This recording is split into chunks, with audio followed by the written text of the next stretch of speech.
We've all been there before. You walk into a store, you see Ultrabooks, laptops, and tablets.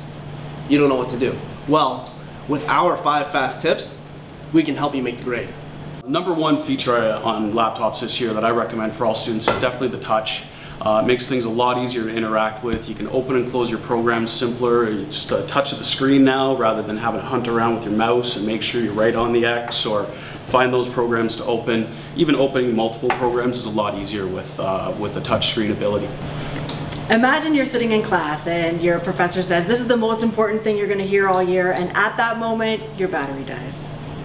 Well, the good news is Intel's 4th generation core processors have a killer battery life and you're going to get optimal performance. Your battery is going to last all day, probably longer than you will. Currently right now, a lot of people you find in the market have at least a laptop and a tablet. At the very least, anyone can benefit from both devices. The downside to that, though, is means you do have to carry around 2 devices everywhere you go. You end up having to make sure you have 2 power cables and everything's always charged up and ready for you.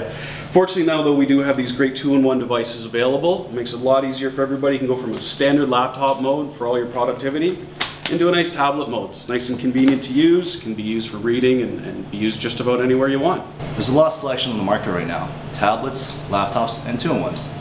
At the end of the day, there's a device that's right for you. Pick it up, use the keyboard, touch the screen, try it out. Don't forget to match your device with the accessories you need. If you're Skyping your grandparents, you need an HD webcam. If you're a photography student, you're probably going to need an SD card slot.